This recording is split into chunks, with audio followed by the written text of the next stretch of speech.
हम नून लीग की जमात को सपोर्ट क्यों करते हैं, पेपर पार्टी को क्यों सपोर्ट करते हैं कि महंगाई कम हो जाए। हमारा दुनिया में आने का मकसद क्या है, ये है खाना पीना और सो जाना। ये काम तो जानवर करते हैं, खाते हैं पीते हैं सो जाते हैं, हमारा मकसद है। जितनी पार्टियां आई हैं ये वाली, इनकी कितनी बार हुकूमत आई है पाकिस्तान के अंदर, किसी ने इस्लामी निज़ाम की बात की है। और हम लोग इस्लामी निज़ाम कायम करना चाहते हैं, यहाँ पे नारा लगाते हैं हम इस्लामी निज़ाम का। हम भी बस खाने पीने के चक्कर में होते हैं, महंगाई कम हो जाए, बस हमारा पेट भर जाए, अल्लाह का निज़ाम कायम ना हो यहाँ पे। जो आप वसल्लम ने दीन मनोरम में निज़ाम कायम किया था, वो यहाँ पे पाकिस्तान में निज़ाम कायम ना हो, पूरी दुनिया में निज़ाम कायम ना हो।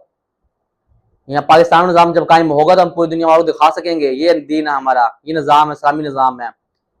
आप क्या दिखा रहे हैं, यहाँ सारे चोर टिकट बैठे हुए हैं।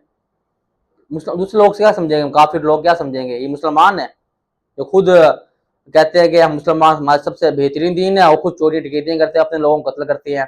ये निज़ाम है हमारा। मुसलमानों खुदा का खौफ करो, इस्लामी निज़ाम को नारा लगाया करो। और हर हर एक बंदा अपने डीपी पे, अपने चैनल पर ये वीडियो लाजमी अपलोड करे इस्लामी निज़ाम के बारे में, कि पाकिस्तान के अंदर इस्लामी निज़ाम होना चाहिए।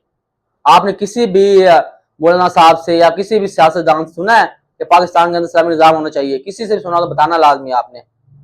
हम खुद नहीं बोलते, बाकी के लोग क्या बोलेंगे इस्लामी निज़ाम के बारे में।